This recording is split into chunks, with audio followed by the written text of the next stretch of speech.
siguro we can do joins na muna, joins. Okay. Joins muna tayo before the calculated field. I will join this part, yung out, magiging ano to our airline operators. So I want to know, pag binuksan natin si airline operator via CSV file, the attributes that we have for airline operator is just the airline operator and the country. No? Yan. And if you want to have the country in our flow here, which is if you click on, wala siya. Yan, you just know the operator, the flight type, and the passenger count, plus the month and the file path. We can do the join. No. What we did earlier here is union, since we just merge or append multiple files with the same or exactly the same attributes. No. However, dito si airline operator doesn't have the same attribute na meron dun sa mga passenger count data set natin. So what we will be doing is the joins. No. So to do that, from this remove node, I'll create a new node and I'll call it the join. Ayan. So of course, it will show you this warning sign since you're joining to what dataset or what table, no, or what file. Ayan. With that, we need to have input node again for the airline operator as separate. Ayan, this one. So load natin dyan ng airline operator and then drag niya lang siya dito. Ayan, so join. Okay, wait. Medyo nalit. Ayan. So, our airline operator now will do the join. However, ano pa rin siya? Warning, no? Since we're not yet able to set what kind of join yung gagawin natin. So, click on this node and then dito tatanungin niya kayo in the settings field, no, or settings option, what do you want to join, no, or perform join. So, we need to add clause in sometimes Tableau prep gives you assumption. So for this one, hindi siya nag-assume kung anong field yung pwedeng i-join. Pero baka sa inyo, sa UI ninyo, pag drag nyo, nag-assume na siya ng possible field na equal yung dalawang dataset, then ginoin na niya. No? Ayan.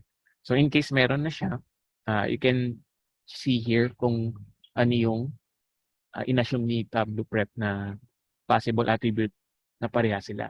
So for this one, hindi siya nag self-assumption. No? So I just need to click kung anong attribute yung gagamitin ko for these two dataset, our output from the cleaning and our separate dataset na airline operator to use for them to join. No?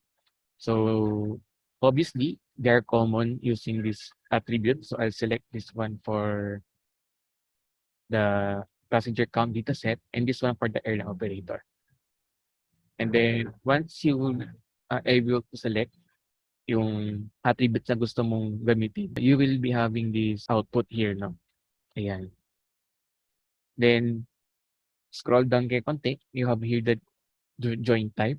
So we also discussed this last time last time, no, during the modules part, wherein what are the different kinds of join na meron, no?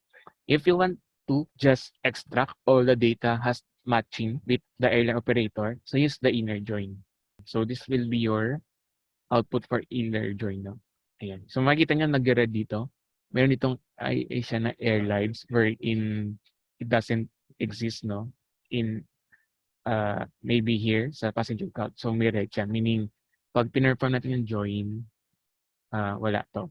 So you can also select left join. Ayan. Or right join. Or outer join pala to.